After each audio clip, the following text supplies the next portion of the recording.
Today we are going to be making a keto pumpkin bread. This bread is absolutely delicious. It's pumpkin-y, it's a little bit of sweet, but a little bit of savory. It's honestly fall in a loaf. So the first thing you want to do is grab your baking powder, your salt, and your baking soda, and just throw it into your almond flour. I went ahead and measured out my almond flour, threw it in the bowl. Now we are going to take our whisk and just whisk it all together. Now that that is done, we are going to add our spices. So I've got my pumpkin spice in here, and I also have some cinnamon because I always love to add a little bit of extra cinnamon. It just really makes it taste that much better. Let's throw it in there and give it a good whisk. All right, it is looking good. Looks nicely combined to me. Now I'm going to put this to the side and we're gonna grab our mixer. So I've got my mixer. Now I'm going to add in my softened butter. I always have trouble saying softened butter. Softened butter.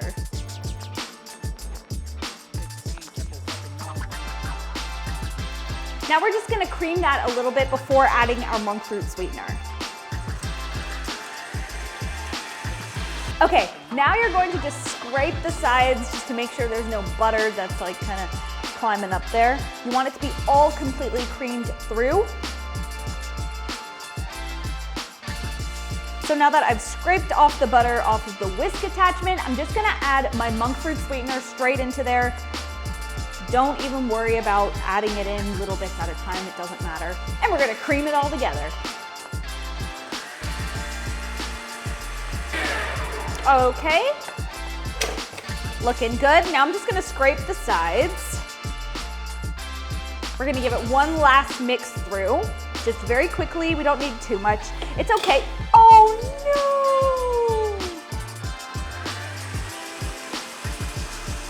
no! All right, that'll do, pig, that'll do. That'll do, pig. That'll do. Now we're going to take our eggs and just pour them straight in. And give it a good whisk. Don't forget to scrape the sides. It's looking nice and smooth. It's okay if it's not perfect. Now what we're going to do is take our dry ingredients and slowly pour that in there. You don't just want to dump it all in there because then it'll get really messy really quickly. Trust me on that one. So just slowly start adding it, maybe a third of a cup at a time. Also, with the speeds, just kind of play around with it. I usually like to mix at around a medium speed. When you're pouring the batter in, it can be kind of a low to medium speed. You don't want it too quick because it'll just kind of flatter all over the place. Flatter all over the place. I feel like that was not the correct word to use. Now I'm just gonna scrape the sides one time. We're gonna give it one last whisk through, and then we're gonna fold in our pumpkin.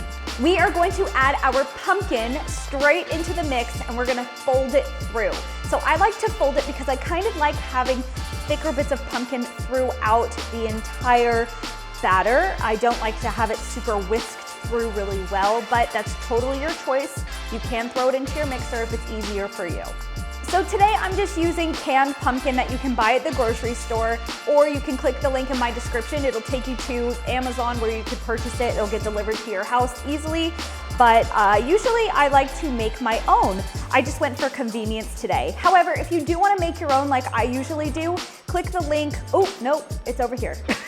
Click the link over here and it'll take you to a video where I make my own pumpkin puree that I usually like to use in my recipes.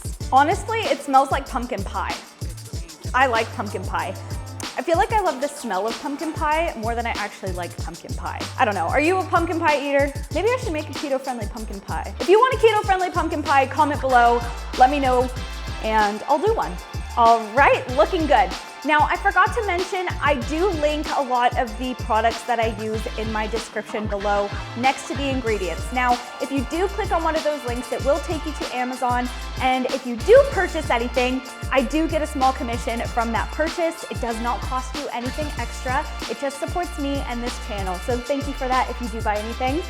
Now, I've preheated my oven to 200 degrees Celsius, which is about 390 degrees Fahrenheit. I'm gonna whack this in a bread loaf, and then I'm gonna throw it in the oven for approximately 60 minutes. It really depends on your oven, so we're just gonna do a toothpick test. And if you don't know what that is, I will tell you what it is in the description below.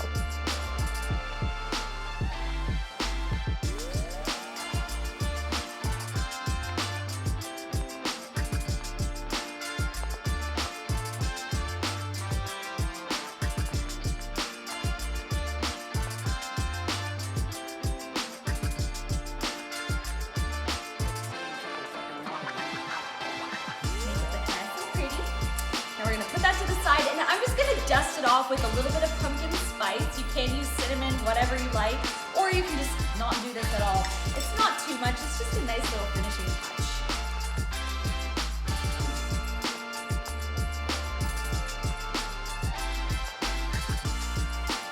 Anyway, I really hope you enjoyed this video. Please remember to like this video, comment on this video if you have any future video suggestions for me, and subscribe to my channel if you want to see more videos just like this one. Anyway, I hope you have a great day. See you later.